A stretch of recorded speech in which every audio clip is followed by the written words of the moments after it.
Dankie, jy kan die plek aanneem. Ek lees daar van Romeine 8 vanaf vers 18 af. Die eerste gedeelte van daardie hoofstuk gaan oor, daar is dus nou geen veroordeling vir die wat in Christus is nie.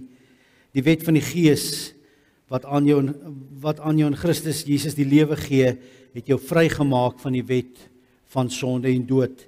En dan Paulus 'n hele redenasie daarom, en hy verduidelik alles, almal wat hulle deur die Gees van God laat lei is kinders van God, sê in vers 14, die Gees wat aan julle gegee is, maak julle nie tot slawe nie, en laat julle nie weer in vrees lewe nie.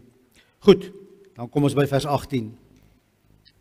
Ek is daarvan oortuig dat die lyding wat ons nou moet verduur, nie opweeg teen die heerlikheid wat God vir ons in die toekoms sal laat aanbreek nie. Die skepping sien met gespanne verwagting daarna uit, dat God bekend sal maak wie sy kinders is. Die skepping is immers nog aan verydeling onderworpe, baie groot Afrikaanse woorde, ek sal nou verduidelik. Nie uit eie keuse nie, maar omdat God dit daaraan onderwerp het.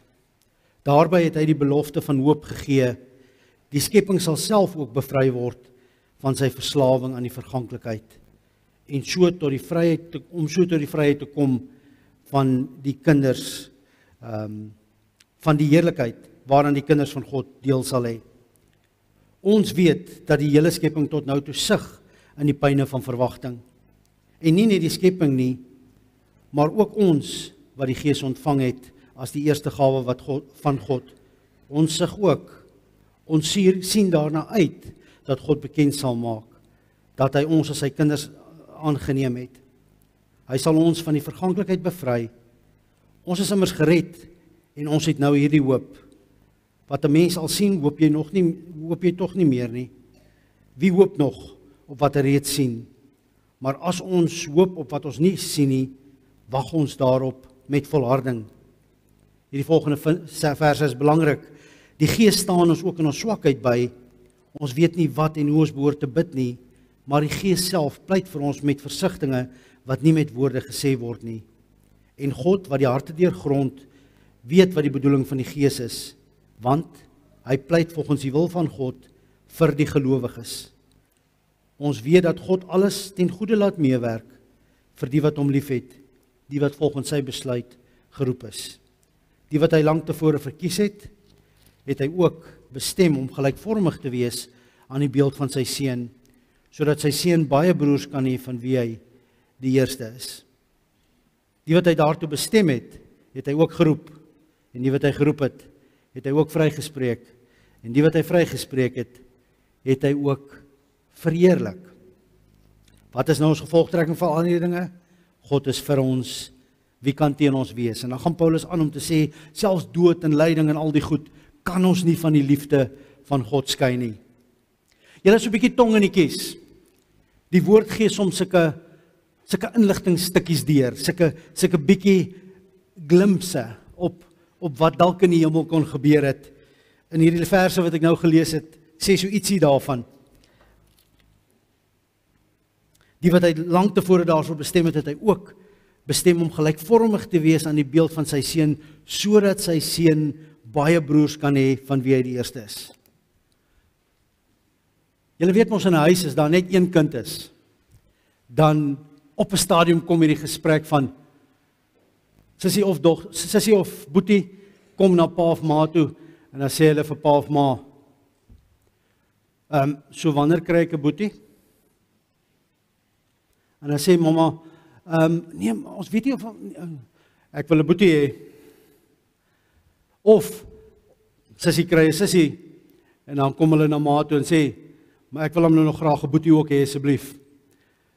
In ons huis was daar ook so groot ontsteltenis eendag toe ons nou op 'n dag vir die kinders sê, mamma gaan in vir 'n operasie.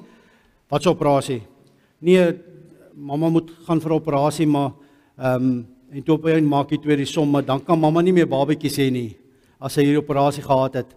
En toe was ons twee dogtertjies vir ons baie kwaad, want hulle het eintlik nog so stil gehoop vir 'n boetie iewers.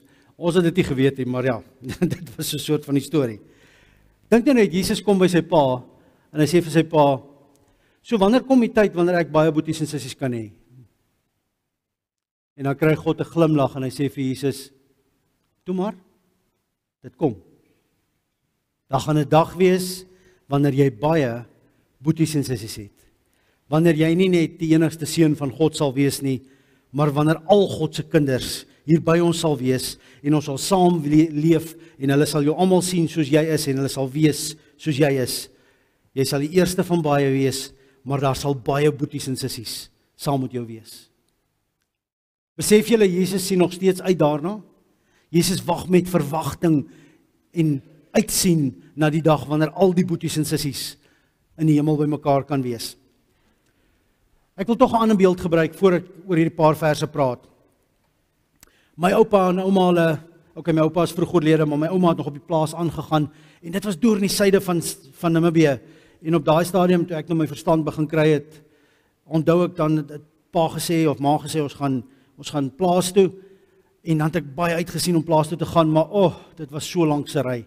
Ons het 8 ure gery van Windhoek af, al die pad, en eers teerpad gery vir 'n hele lang tyd, nou voel dit soos 'n ewigheid, en dan op 'n stadium het ons afgedraai op die grondpad, dan het ek opgewonde geraak, want dit is nader, maar menigte kere het ons in die aand in die donker, daarvoor Houmoed se hek kom stop, en dan is almal moeg, en dan word ek gesê, Ouboet, klim gou uit en maak vir ons die hek oop, maar dan soos ons draai, dan daar lig die oogies so begin skyn in die veld, dan wonder ek, wat wag daar vir my? En ek onthou het ek daai hek altyd oopgemaak, en dan staan ek daar by die hek, en is alright, want ek is nie lig, en dan ry my ma hulle deur op hierdie plaas, wat ek nie wie weet wat daar is nie, en dan moet ek die hek in die donker toemaak. Julle, ek het gehardloop, as ek die hek inhak, en daai ketting sê klink oor daai hak van daai hek, dat ek gespaander vir daai deur, om by die kar in die ligte te kom, want ek was bang vir die goed wat hier in die veld is. Die lekker was, as ons daar by die plaas is, dan het ek rondgeloop op die plaas, en dit was 'n wonderlike tyd. Maar een van die goed wat my altyd opgeval het is, net so eentjie onder die huis, was daar 'n hek, en dan gaan jy deur die hek, en dan gaan jy so deur 'n sanddriffie, en dan gaan jy in daai kant van die plaas, en dit was baie groot plase, daar in Namibië. En daar het ou motors gelê, die wrakke van ou motors, en baie keer het ons, as die neefies en niggies nou almal daar op die plaas was, het ons by daai ou motors gaan speel, en het ons daar op die sitplek gesit en hop, en die ou stuurwiel nog gedraai, en met tyd van die goed uit die motors uit nog meer verdwyn, en later was daar eintlik net 'n metaal geroeste vorm van 'n motor wat daar gelê het. Maar ek onthou van kleins af hoe dit my gefassineer het, hierdie ou voertuie wat daar gelê het. En selfs as klein seentjie, en later ook soos ek groot geword het, het ek baie keer gewonder oor die ou motors. En van daar af, soos mens groot word, oral waar jy gaan, af en toe is daar in 'n speelgrond 'n ou motor ingesit wat hulle bietjie veilig gemaak het, dat daar nou nie te veel stukke yster uit staan nie, dat die kinders daar kan speel. En hoe die kinders in sulke ou voertuie gespeel het en gemaak het of ons iewers heen ry, en dit was altyd baie lekker speel daarin. En mense het altyd die motor verken en gekyk wat hy is. Maar 'n ding wat jou getref het is hoe geroes alles was. En hoe dit agteruit gegaan het. Jare later toe ek nou eers my eerste eie motor self nie kon koop, toe besef ek, wow, hier is eintlik iets baie slegs ook aan die gang. Want jy begin kyk rond en jy kyk wat jy kan bekostig, en dan op die ouend raak jy opgewonde oor die motor wat jy kan koop. En as jy die motor dan die dag nie koop, dan gaan jy en jy teken die papiere, en hulle maak seker die goed met die bank is reg, en as alles reg is, dan gee hulle vir jou die sleutel. Ek sien party motorhandelaars het sommer so groot stryk oor 'n motor al gesit, en dan baie keer sien jy so 'n prentjie van 'n kind wat hulle eerste motor kry, en dan staan hulle daar by die groot stryk van die motor, baie geluk sis of boet met jou motor, en dan ry jy daai nuwe motor daar van die vloer af, en as jy so versigtig laat jy nie jou motor moet skraap of iets nie, as jy daar op parkeerarea kom by die winkel, dan wil jy nie eers tussen die ander motor stop nie, want jy weet iemand gaan hulle deur oopmaak teen jou motor, so jy gaan stop sommer daar een kant. Probleem is nie baie lankie, daar gebeur iets. Hoeveel ouens het al van die motorhandelaar af huis toe gery, en dan gooi 'n motor voor jou 'n klippie op, en daar is jou splinternuwe motor se vooruit in stukke. Of 'n tarantaal vlieg voor mense in. Jy hoor so baie keer sulke stories, splinternuut. Ek weet ook my motorfiets gekoop het, die een wat ek nou ry, toe het ek hom nog net so 'n dag of 3, toe sê ek vir Danila, wil jy gou voel hoe hy ry? Toe klim ons op die motorfiets en 10 km weg van Dandia was Glencoe en ons het so by Glencoe se afdraai verby gegaan en toe ek so deur die dippie gaan en ek versnel, toe vlieg Tarantale oor die pad. En ek het net kant toe gegaan want ek het gesien een is op ons en die Tarantale die motorfietsie voorgeslat, die flikkerlig af en die Tarantale daar gelê en daar was 'n ou op sy fiets wat daar verby gery het, onmiddellik toe draai hy terug. Toe wonder ek nou, wil hy my kom help, maar hy het net so end weggestaan en toe ons uiteindelik nou al die parte opgetel het en weer verder ry, toe hardloop hy vir die Tarantaal. Hy het besluit hierdie gelukkie gaan hy nie weer om laat verbygaan nie. Hy Tarantaal was mos nou gesond, hy gaan vir hom vanaand gaar maak. Maar in elk geval, julle in sulke tye is dit baie sleg want iets wat so nuut was en wat jy moet nuut hou, is nie meer nuut nie. Hy raak stikkend. Maar eintlik vertel dit die verhaal van alles. Alles wat ons koop kan so nice en so mooi wees. Ek weet van ouens wat vir hulle nuwe motorfietsse koop en hulle ry nie eers die motorfiets nie. Hulle het so lank gespaar vir daai motorfiets en dan word daai motorfiets op 'n stand in sy kamer gesit. Ek het vriende, hy het letterlik die motorfiets in sy kamer gehad. Soveel so dat sy vrou vir hom sê, ek slaap nie by die motorfietsie, toe gaan slaap sy in 'n ander vertrek. Hy slaap met die motorfiets in sy kamer. En dan kom hier aan en kom wys hy vir jou sy motorfiets. Daai ons ry nie eers daai motorfiets nie. Hulle is so bang hy kry 'n skrapie of die bande begin loop af of iets. Hulle kom op polish hulle om elke Saterdag. Dan vra ek, het jy gery? Nee, nog nie. Dan sê ek, nou wat het jy gedoen? Nee, ek het hom gestart. Dan sit hy letterlik die sleutel in, vroom, vroom, vroom, om aan die huis, en dan sit hy hom weer af, en dan vryf hy hom weer blink. Maar dan kan jy hom nie geniet nie. So op 'n stadium moet jy maar opklim, en begin ry, en as jy begin ry, dan kom maar slytasie. En so is dit met alles. Alles in die lewe, jy kan dit hoe mooi oppas, dit gaan agteruit. En ek het begin wonder op 'n stadium, hoekom gebeur die goed? En toe besef ek, maar hier's 'n diep geestelike rede daarvoor. En dis wat Romeine 8 vir ons sê, daai verskriklike woord waarmee hy begin. Hy praat oor die skepping en hy sê, die skepping sien met gespanne verwagting daarna uit, dat God bekend sal maak wie die kinders van God is. Die skepping is immers aan verydeling onderworpe, en dan sê hy bietjie verder aan verganklikheid.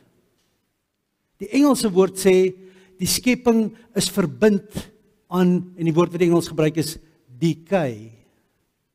Nou as jy hierdie programme kyk oor die natuur, dan vat jy daar in die woude in en dan val die blare af van die vorige seisoen, en dan lê dit daar en dan begin verrot dit, en dan gebruik die woord decay is 'n natuurlike proses waar goed verrot, en dan wys hulle met daai manier wat hulle elke paar dae foto neem, hoe hierdie goed verrot en hoe dit verkrimp en hoe dit wegraak en hoe mushrooms daar begin groei en hoe nuwe plantjies daar opkom. En dan sê hulle dis 'n natuurlike proses en dis hoe goed weer in die aarde inkom en nuwe plante begin groei. Maar vriende, hier's 'n geheim hier binne. Die hele wêreld en ook ons as mense is aan hierdie proses van verganklikheid vasgemaak. En toe ek gaan soek, waar is dit? Nou kan ek dit vir julle lees, maar ek gaan nie nou nie. Dit gaan te veel tyd vat. Maar in Genesis, hoofstuk 3, dan vertel dit hoe die slang die vrou verlei en vir haar sê, maar nee, is nie waar nie. Julle sal nie doodgaan nie, jokkie slang. Maar God weet dat as julle van hierdie vrug eet, julle soos God sal wees, want julle sal alles kan ken, en dan eet die vrou van die vrug, en die man wat by haar is, eet ook van die vrug. En dan straf God die vrou, en hy straf die slang. Hy sê vir hom, onder die diere sal jy vervloek wees, vir die vrou, jy sal met pyn kinders in die wêreld bring, en vir die man sê hy, deur jou toedoen, is die aarde nou vervloek, en aan verganklikheid verbind. Waar kom dit vandaan? Hoekom raak karre oud? Is Eva se skuld. Maar is Adam se skuld ook. Hy het langs haar gestaan.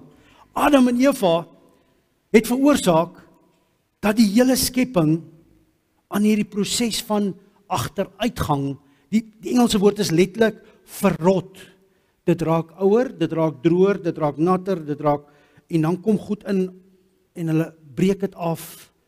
En oral in die skepping is dit, ook by motors, want jy kan vir hom afry daar, hy's klaar besig om iewers op 'n plekkie waar jy nie sien nie, 'n bietjie te begin roes. Mense sê altyd die natuur vat altyd terug.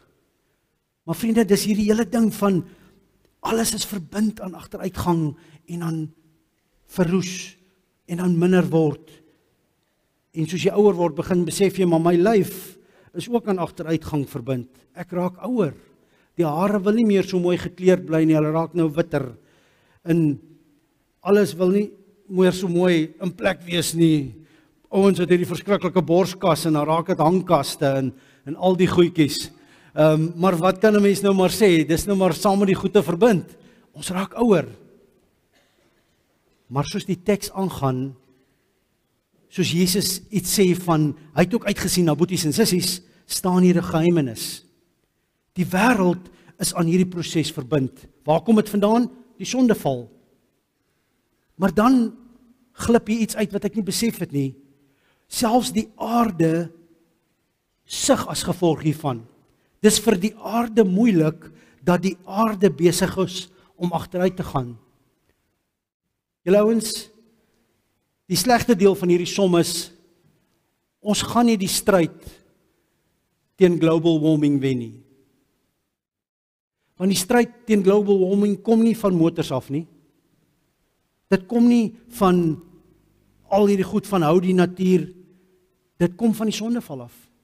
God het die hele skepping hieraan verbind en dis 'n agteruitgang en dinge gaan sleg te raak met tyd, want die aarde is daaraan verbind, maar hier's 'n geheim by. Dit gaan alles oor die kinders van God, want soos alles aan hierdie agteruitgang verbind is, gaan daar 'n dag kom wanneer God dit gaan stop. Daar gaan 'n dag kom wanneer God gaan sê, dis nou genoeg. Tot hiertoe, het my maar altyd gesê, tot hiertoe en nie verder nie. Daai dag gaan God dit stop. En hoe gaan God dit stop? Hy gaan dit stop deur bekend te maak wie al sy kinders is. Want soos dit begin het, dat God se kinders sonde gekies het bo God, so gaan God hierdie hele proses stop die dag, as hy bekend maak, my kinders is hierdie mense. En dan gaan hy daai kinders van hom vat, en hy gaan hulle nuut maak, en hy gaan hulle van die proses van verganklikheid verlos. Jy kan dit anders sê, God gaan die dood wegvat, God gaan die agteruitgang wegvat, en God gaan ons nuut maak op 'n wonderbaarlike manier, en die kinders van God gaan nie meer agteruit gaan nie. Ons gaan 'n toestand leef waar ons nie gaan ouer word nie, waar ons nie agteruit gaan nie, waar ons met tyd net beter gaan word, nie beter en so bietjie kilos opkry nie. Wat 'n wonderlike gedagte. Maar dan sê Paulus ook, maar ons leef nog nie daar nie, en ons sien dit nog nie altyd nie, ons sien nog die agteruitgang, en dit maak ons sug, dit maak ons moeg. En dan gee hy so 'n stukkie geheim, en ek gaan nie te veel daarop ingaan nie, maar gaan lees weer daai teks, want daar's 'n geheimenis by. God gee vir ons sy gees, om ons te vernuwe hier binne. God se gees is nie 'n spook nie, God se gees is nie 'n strafgees nie, dis nie 'n oordeelsgees nie. God se gees wat in ons kom woon, is 'n energizer bunny, as te ware in die geestelike sin. God se gees kom en hy vernuwe ons binnekant, en hy help ons binnekant, en God se gees gee vir ons 'n hoop hier diep binne, van al sien ek dit nie nou nie, al raak ek ouer, al werk die skiniere nie meer so lekker nie, al is ek nie meer so jonk soos ek was nie, al is my motor nie meer so blink nie, ek sien uit na die dag wanneer God die kinders van God gaan nuut maak en vir hulle nuwe lewens gee wat nie agteruit gaan nie. Ek sien uit. Daar's 'n hoop in ons en God se gees help ons in hierdie proses. God se gees is 'n geskenkie, 'n geheim wat God vir ons gee. Dis magic potion as te ware vir gelowiges. Vriende, ons moet dit begin benut. Ons moet toelaat dat God se gees ons van binne vernuwe. Ons moet toelaat dat God se gees deur ons werk en ons moet hierdie pad leer. Ons is so dom as dit kom by hoe leef ons in die gees van God. Ons is so onervare as dit kom by hoe leef ons dat God se gees ons dag tot dag vernuwe, vir ons nuwe krag gee. En dan staan daar 'n klomp goed. God se gees pleit vir ons by die Vader. met versigtinge wat ons nie in mense taal kan sê nie, want hy weet wat ons nodig het, en hy weet wat ons hart is, en hy weet wat God vir ons wil, en hy bid die regte goed vir ons by God. Vriende, gaan lees Romeine hoofstuk 8. Dis 'n amazing hoofstuk. Vir julle wat dieper wil delf in die geloof, gaan doen studie oor Romeine 8. Daar staan ontsettend baie goed. Daar's ontsettend baie stukkies goud in hierdie hoofstuk. Maar ek het beloof dit gaan nie langer gaan nie. Kom ons buig die hoofde, dan bid ons saam. Ons Hemelse Vader, baie dankie dat ons U naam kan groot maak. Here, ons kyk om ons en ons besef alles raak ouer. Elke ding, maak nie saak hoe jy dit oppas nie, kry iewers 'n skrapie of 'n kraakie of 'n breekie. Here, ek dink sommer aan daai lied wat sê, maar dis die krake wat maak dat die lig inskyn. Dankie daarvoor. Dankie dat U Gees ons kom vernuwe. Dankie dat U Gees vir ons nuwe asem gee, selfs al raak ons ouer, en selfs in siektetye en selfs in doodtye, dat U Gees op 'n wonderbaarlike manier ons kom bystaan. Ons bid, Here, dat U ons sal vernuwe. Ons vra dit in Jesus naam. Ons bid vir hulle wat in die hospitale is, wat besig is om te herstel, dat U met hulle sal gaan en hulle gesond sal maak, dat U vir hulle kragte teruggee as dit U wil is. Ons bid vir hulle wat hierdie week 'n dogtertjie aan die dood moes afstaan, dat U vir hulle ook sal dra en vir hulle sal voorsien wat hulle nodig het, ook emosioneel en geestelik, Here. Dat U hulle wonde sal genees en vir hulle by 'n plek sal bring waar hulle kan terugkyk en sê ek is gesond, ten spyte van. Ons bid dit in Jesus naam. Amen. Vriende, ek kry geleentheid om Here te dien met U dankoffers.